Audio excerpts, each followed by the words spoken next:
नमस्कार, मैं शिवानी रतूड़िया आर्यभट्ट टाइम्स में आपका स्वागत करती हूँ। बिहार में कांग्रेस की राजनीति ने एक बार फिर नया मोड़ लिया है। जी हाँ, जब राहुल गांधी ने अपने हालिया दौरे के दौरान ओबीसी कार्ड खेल राजनीतिक विश्लेषकों और कांग्रेस कार्यकर्ताओं की उम्मीदें इस बार दलित वोटों के इर्द गिर्द घूम रही थी। जी हाँ, लेकिन राहुल गांधी ने एक ताजा बयान से इस समीकरण को चुनौती दे दी है। जी हाँ, उन्होंने केंद्र सरकार पर ओबीसी और वंचित वर्गों के लिए नीतिगत उपेक्षा का आरोप लगाते हुए इसे प्रमुख मुद्दा बनाया है। जी हाँ, राहुल गांधी ने साफ तौर पर कहा कि केंद्र की भाजपा सरकार ने न सिर्फ बड़े कॉरपोरेट्स की मदद की है, बल्कि उनके बोर्ड में ओबीसी या वंचित वर्ग के प्रतिनिधियों का कोई स्थान नहीं है। जी हाँ, उनका कहना था देश की टॉप 200 कंपनियों में एक भी वंचित या ओबीसी मालिक नहीं है।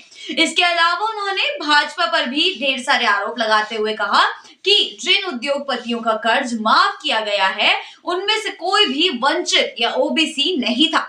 राहुल का यह बयान ओबीसी वर्ग के केंद्र में रखते हुए एक कड़ा राजनीतिक संदेश था, खासकर जब बिहार जैसे राज्य में दलित राजनीति का अपना ही एक महत्व है। जी हाँ, पिछले कुछ वर्षों में कांग्रेस का झुकाव स्वर्णों की ओर देखा गया था, जब पार्टी ने अनिल शर्मा, मदन मोहन झा जैसे नेताओं को प्रदेश अध्यक्ष के पद पर बिठाया था।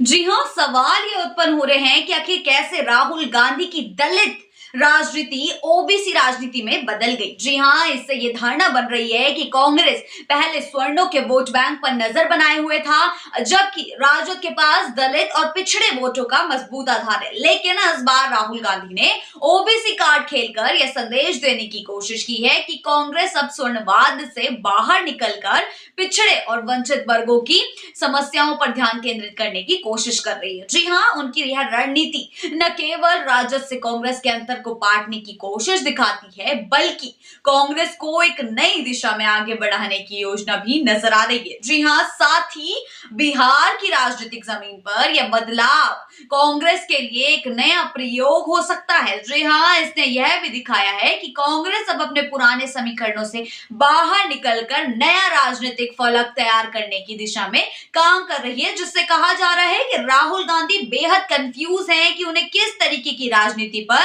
अपना ध्यान केंद्रित करना चाहिए। जी हाँ, साथ ही राहुल गांधी के ओबीसी कार्ड के जरिए कांग्रेस ने अपने पुराने रुख को बदलने की कोशिश की है और अब यह देखना होगा कि इसका बिहार के आगामी चुनावों पर क्या असर पड़ेगा। राहुल गांधी के इस बयान ने बिहार के दलित और ओबीसी नेताओं को चौंका दिया है। राज्य में दलित राजनीति के प्रमुख चेहरे स्वर्गीय जगलाल चौधरी थे, जिनकी जयंती पर राहुल गांधी बिहार पहुंचे थे। जी हाँ, अब सवाल ये उठ रहा है कि क्या यह ओबीसी की राजनीति का रंग कांग्रेस के दलित वोट बैंक में भी घुलने लगेगा।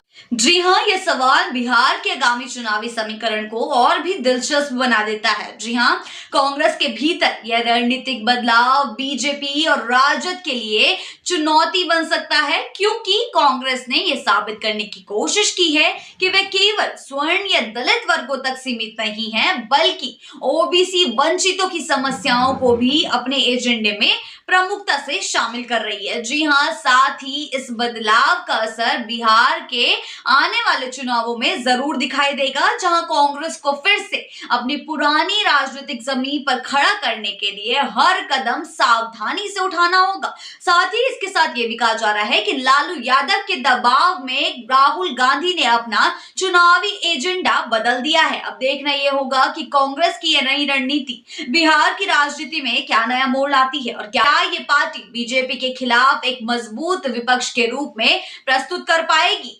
ऐसी ही खबरों के लिए बने रहिए आर्यभट्ट टाइम्स के साथ ही चैनल को सब्सक्राइब करना ना भूलें और हमारी फेसबुक और वेबसाइट के साथ भी जरूर जुड़ें।